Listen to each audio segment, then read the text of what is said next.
Clip 5. Les 5 compétences clés pour être un leader. Les leaders qui réussissent doivent combiner plusieurs compétences. Il n'existe cependant pas une liste exhaustive des compétences nécessaires pour être un leader. Il est évident qu'un leader a besoin d'une certaine expertise technique dans sa discipline, mais qu'est-ce qui différencie un leader d'un simple expert? Nous y voilà. Voilà quelques exemples qui font toute la différence. Réflexion stratégique et compétences en planification. Le leadership revient à se projeter où l'on souhaite travailler pour accomplir sa vision.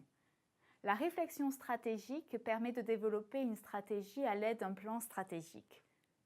Évaluez d'abord où vous vous trouvez, à ce moment précis, quel est votre poste. Décidez ensuite où vous souhaiteriez être. L'étape suivante consiste à définir les actions à mettre en place pour y parvenir. Certains vous diront que peu de personnes sont capables de penser de façon stratégique. Pourtant, la stratégie s'apprend comme chaque compétence. Compétences en communication, vous rencontrerez fréquemment des offres d'emploi où l'employeur recherche des personnes avec de fortes compétences en communication. Que veut-elle dire? Il parle des mêmes compétences que nous utilisons quand nous interagissions avec d'autres personnes dans notre quotidien. Il parle de la communication verbale, pas seulement ce que nous disons, mais comment nous le disons. La communication non verbale, cela comprend vos expressions faciales, le ton et la hauteur de notre voix, notre gestuelle par le langage du corps et la distance physique entre les communicants. Saviez-vous que 93% de notre communication est non verbale? Les compétences d'écoute, c'est-à-dire comment nous recevons et interprétons les messages verbaux et non verbaux envoyés par les autres. La négociation, travailler avec les autres pour trouver une solution et éviter les conflits.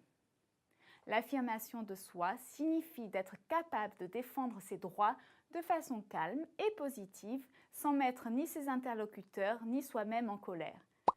Compétences organisationnelles. Les projets de construction sont complexes par nature et de bonnes compétences organisationnelles sont primordiales pour les terminer en temps et en heure, tout en respectant le budget initial. Comment démontrer de bonnes compétences organisationnelles? Les éléments clés sont les suivants. La planification, c'est-à-dire estimer précisément le temps et les efforts nécessaires pour terminer un travail. La priorisation consiste à gérer les tâches en fonction de leur importance. La gestion du temps consiste à établir un calendrier pour atteindre certains objectifs ou terminer certains travaux. La résolution des problèmes. Donc, revenons à notre exemple dans le secteur du BTP. Le secteur de la construction est très dynamique et change constamment d'environnement et les problèmes font partie intégrante de son quotidien. Cela peut aller d'une canalisation éclatée à des retards de livraison du matériel jusqu'à une pénurie de main-d'œuvre. C'est sans fin. La résolution des problèmes est un processus qui vous demande d'analyser, de penser transversalement et de prendre des initiatives, d'être logique et de persévérer jusqu'à ce que vous trouviez la meilleure des solutions. La prise de décision. La prise de décision est le résultat naturel de la résolution des problèmes, mais en même temps une compétence à part entière.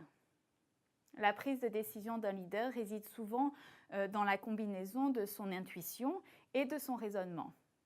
Vous évaluez d'abord les informations ou les situations en réunissant l'ensemble des faits et des chiffres. Une fois qu'une réponse est apportée, l'intuition entre en ligne de compte. Que vous dicte votre intuition?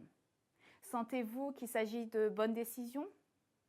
Vous devez sentir qu'il s'agit de la bonne décision car dans le cas contraire, vous ne parviendrez pas à le mettre en place.